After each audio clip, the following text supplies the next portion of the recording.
Judul karya Budar, bab 22, penulis Neng. Jangan mentang-mentang lo lagi hamil, terus lo bisa males-malesan ya. Bentakan itu kembali terdengar dari mulut Ratih. Lili kembali terdiam dengan tangan-tangan yang masih bergerak aktif membilas tumpuk cucian kotor. Tuh cuci, masih kotor. Lo bisa hati-hati nggak? Kalau lo mecahin barang lagi, gaji kita berdua bisa dipotong, tahu nggak? Kemarin, Bu Ratna mengatakan demikian. Jika ada kerusakan barang yang dilakukan dengan sengaja, maka mereka berdua akan menanggung akibatnya. Misalnya, dipotong gaji bersama-sama.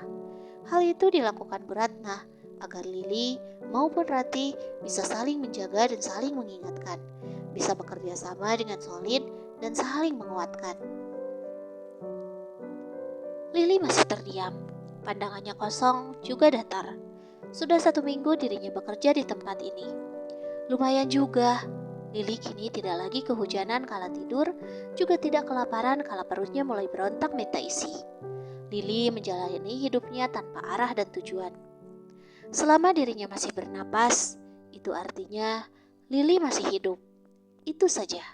Selebihnya, Lili tidak peduli tentang apapun lagi. Lili kini hanya sibuk dengan dunia yang ia ciptakan sendiri. Lo itu gagu ya? Gak bisa ngomong? Atau lo itu tuli? Ratih berucap dengan sinis, lalu meninggalkan Lili dengan kesal. Gadis itu selalu bersikap sedemikian kasar pada Lili. Entah apa penyebabnya. Lili mencengkram perutnya yang terasa begitu sakit. Menahan napas sejenak, lalu menghembuskannya perlahan. Kemarin, cara itu cukup manjur untuk meredakan rasa sakit di perutnya, yang tiba-tiba saja sering terasa. Hari ini, pelanggan tidak cukup ramai. Padahal kemarin, pelanggan datang membludak, hingga membuat Lili juga Ratih sedikit kewalahan. Pukul 10 malam, warung tenda sudah tutup. Katanya, Bu Ratna sedang ada keperluan lain, jadi Ratih dan Lili bisa pulang lebih awal. Seperti biasa, Bu Ratna akan memberikan makanan yang tidak laku terjual pada Lili dan Ratih secara adil. Mereka berdua bergegas, bersiap untuk pulang. Ih, tadi bilang sama abang harus jemput jam 11 malam. Taunya jam 10 sudah pulang. Lili mendengar Ratih tengah menggerutu sendirian di pinggir jalan. Gadis itu terlihat mencak-mencak kesal. Lili berjalan melewati Ratih, memilih untuk tidak peduli. Lili meninggalkan Ratih sendirian. Sebelum akhirnya, Lili mendengar suara decitan, juga suara pekikan seorang gadis. Lili refleks menoleh ke belakang. Bungkusan makanannya sempat terlempar tak karuan. Lili berlari, menghampiri Ratih yang kini tengah tergeletak di pinggir jalan. Sakit, rintihnya menahan tangis. Lili terdiam, menatap Ratih yang kini sedang memegangi kakinya. Tolong, sakit, rengeknya lagi. Rupanya Ratih tadi sempat terserempet motor kala gadis itu hendak menyeberang. Dan kini motor yang menyerempet Ratih telah berlalu pergi. Sekali lagi, Lili menyaksikan orang yang tidak bertanggung jawab. Aku bantu. Lili berjongkok, lalu membantu Ratih untuk berdiri, menggandengnya dan menundukkannya di sebuah bangku warung di tenda Bu Ratna. Lili tidak banyak bicara, hanya saja tangannya kini berusaha mengelus kaki Ratih yang terlihat memerah.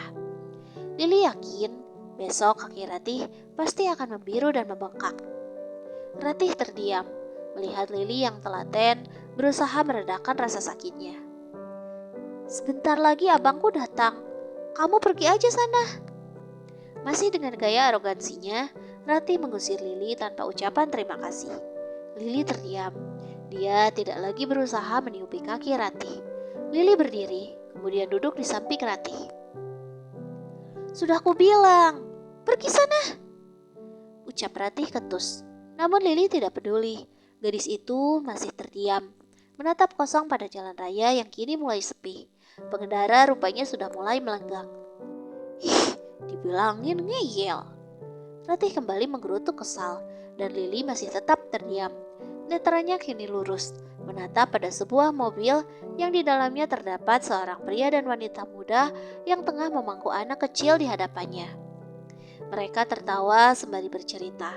Pandangan Lily menerawang jauh pada impiannya.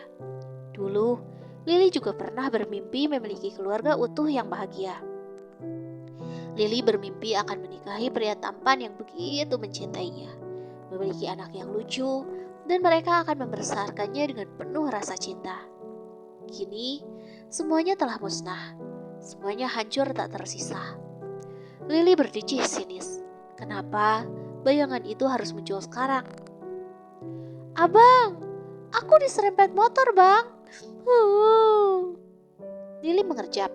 Terlalu asik berwisata pada mimpi di masa depan, Lily tidak menyadari jika Abang Ratih sudah datang. Bahkan pria itu kini sudah memegangi kaki Ratih, mengelusnya dengan sayang, lalu menyumpah serapahi pria tidak bertanggung jawab yang sudah membuat adiknya terluka. Terima kasih sudah menjaga Ratih. Kami pulang duluan. Sepertinya kaki Ratih harus segera diobati. Pria itu tersenyum dan menganggukkan kepalanya pada Lily. Lily hanya terdiam. Pandangannya masih saja kosong dan datar, membuat Abang Ratih mengerutkan keningnya bingung karena tidak kunjung mendapatkan respon. Gak usah baper, Bang. Dia emang gitu orangnya. Ratih lalu membisikkan sesuatu di telinga abangnya, hingga membuat pria jangkung itu mengangguk mengerti. Lily tidak peduli. Dia kembali berdiri, lalu mulai kembali berjalan lagi. Namaku Rama. Kamu Lily bukan? Pria itu tiba-tiba saja berteriak. Lalu terdengar pekikan selanjutnya yang bercampur dengan bunyi gedebuk ringan khas suara pukulan dari Ratih. Lily tidak peduli. Gadis itu kembali berjalan lurus menuju kontrakannya. Seperti sebelumnya, gadis itu melewati sebuah gang sempit untuk tiba di sana. Membuka pintu lalu udara panas dan pengap kembali menyambutnya.